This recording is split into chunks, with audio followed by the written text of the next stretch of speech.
Hi, this is Howard Tiersky, CEO of Moving Interactive, with another installment in our Digital Innovation Series. Today's topic is the 3 ingredients to ignite innovation. You know, at Moving Interactive, we have the opportunity to work with a wide range of brands and some of their most innovative new products on helping them transform processes and identify and execute on new marketing channels. And in doing that, we get to work with some incredible teams at our clients of talented people who are passionate and committed and very hardworking. And yet we've noticed something very interesting, which is that some of these teams are hitting it out of the park when it comes to innovation. And others are struggling and sometimes seem stuck, even though very often the people on some of those stuck teams seem just as talented and just as committed and hardworking as on some of the teams that are hitting it out of the park.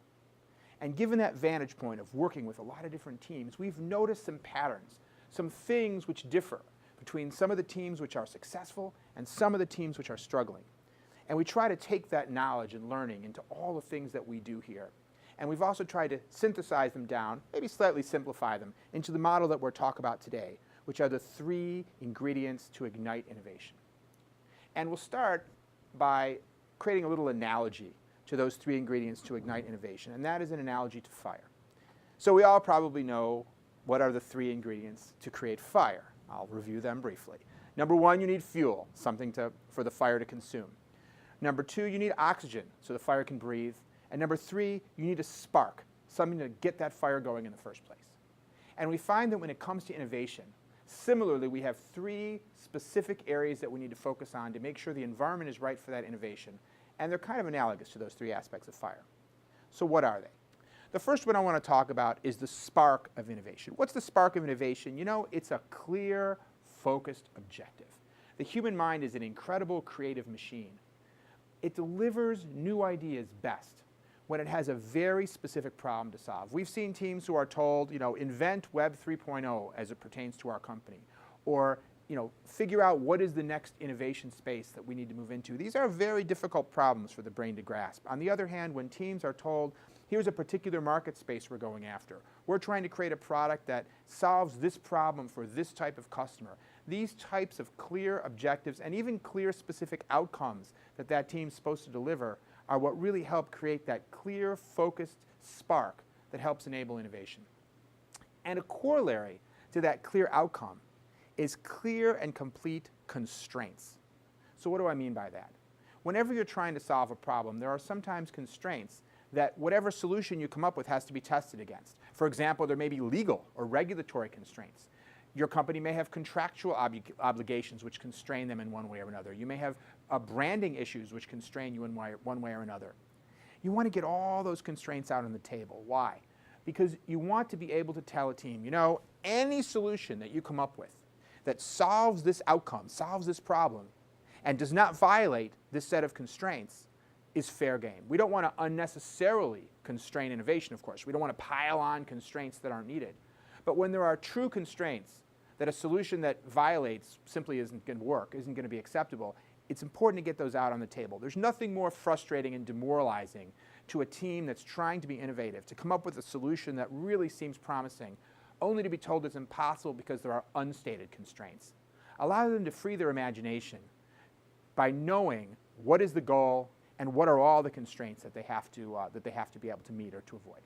And that's the first component, the first ingredient to igniting innovation, the spark of innovation, a clear and focused objective. The second ingredient, the fuel of innovation. The fuel of innovation is information. Once a team has a clear, focused objective, information will help them understand the details of the problem space they're trying to solve for. In fact, there's really 2 key types of information that you want to think about making sure you're supporting your team with. And one is information about the problem space, detailed information about, and it's going to vary, of course, by the problem space, but who the customer may be, for example. What problems those customers are having today, what other products or solutions or services are out in the market today that are trying to solve those problems. You may need information about what those products cost, about what the business model behind them is, how they market themselves. As much detail as you can provide about the problem space you're trying to solve for. And the second category of information is information about the available resources. Sometimes there are specific sets of resources that are available to solve a problem, whether that's people resources, manufacturing resources, time constraints, financial resources, all those kinds of things. The more detail that you can provide that team about the resources that are available to enable whatever product, solution, service that they're creating, is that information is going to be key to their creative process. Now, where are you going to get this information? Well, there's three main sources I want to talk about. The first is the team themselves. When you assemble a team to address a problem that requires innovation, think about who you put on that team, not just in terms of the skills they bring, but in terms of the background and information that they bring to that team.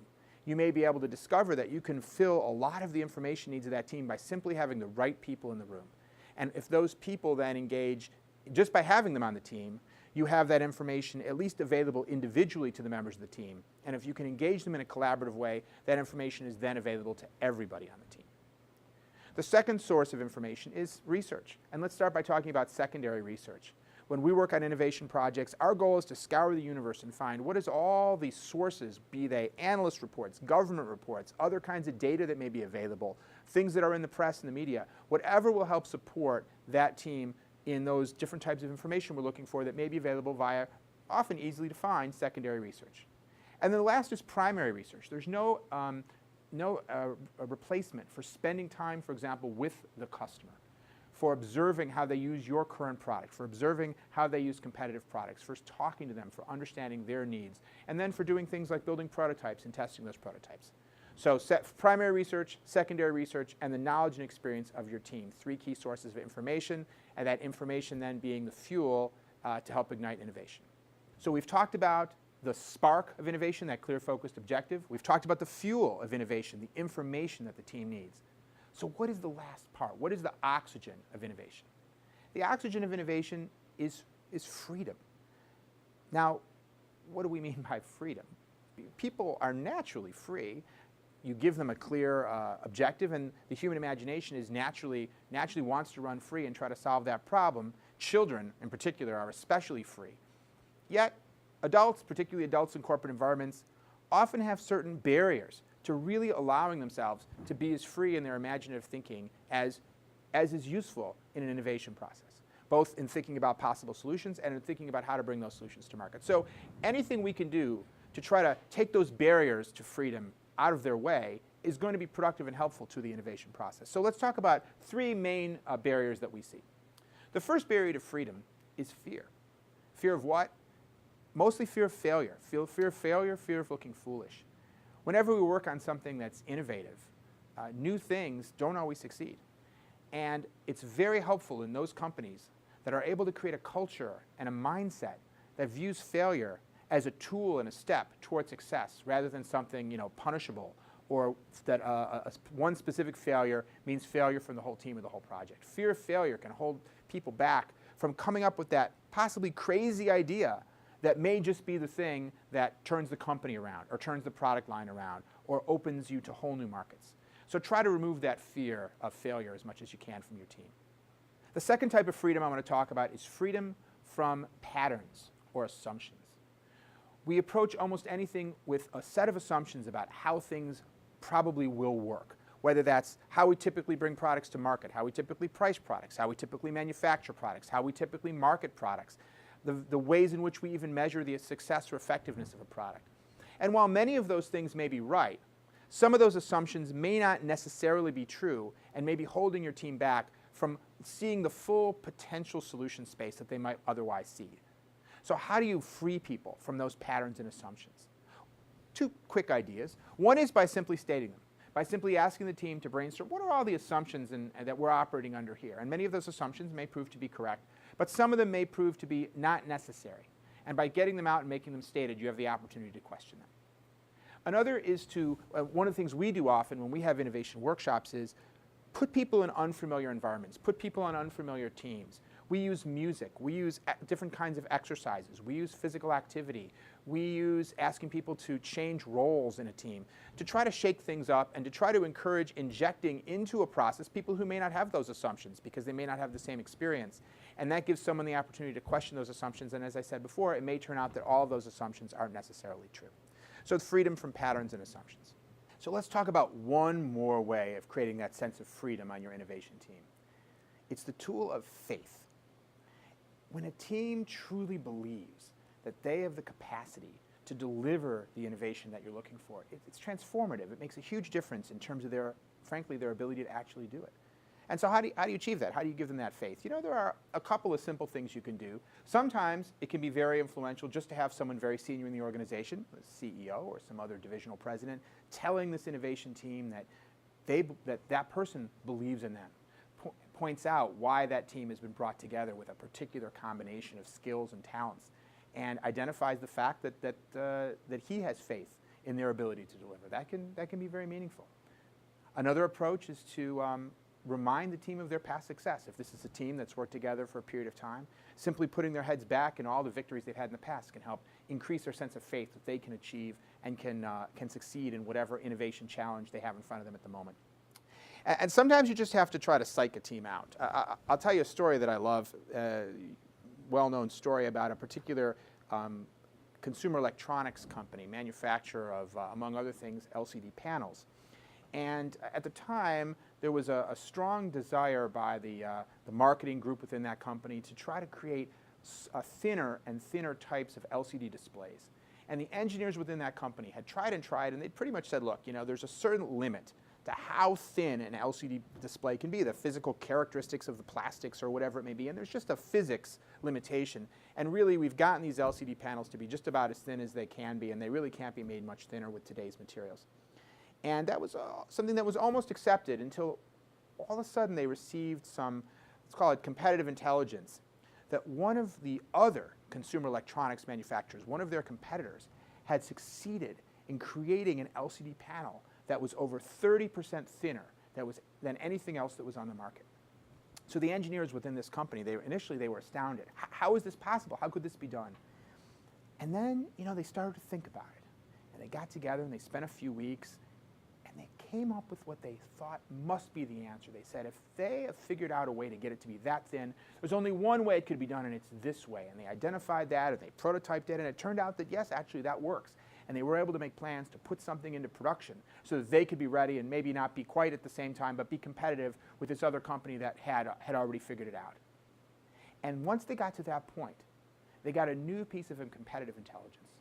And that new piece of intelligence was basically that their prior intelligence was mistaken, and that other company hadn't actually solved this problem. But by believing, having the faith that the problem could be solved, in fact, the belief that the problem had been solved, the team was able to find the resources within themselves and leverage that faith within themselves to actually come up with the solution. And it turned out that that company was the first one that brought that product to market. Now, full disclosure, I'm not sure if that story is true or not, or just an apocryphal story. But even if it's apocryphal or not quite accurate, I think there's a ring of truth about it. And I do find that teams that have that faith that the problem can be solved and they're the ones that can solve that problem find the resources within themselves to go much farther within innovation and creativity. Okay, so that's it for today on the 3 keys to igniting innovation. The spark of innovation, the clear focused objective, number 1, the fuel of innovation, information, a variety of types, and the oxygen of innovation, which is freedom, including the faith that you can do it, the freedom from fear, and the freedom of your own patterns and past assumptions and limiting beliefs. So hopefully that's been useful. If we can be of any help to you in any of your digital or innovation efforts, feel free to reach out to us. Go to our website at movinginteractive.com, where we always have videos and PDFs of a variety of kinds of thought leadership, or reach out to us at info@movinginteractive.com. I'm Howard Tiersky, CEO of Moving Interactive, wishing you tremendous success in all of your innovation efforts.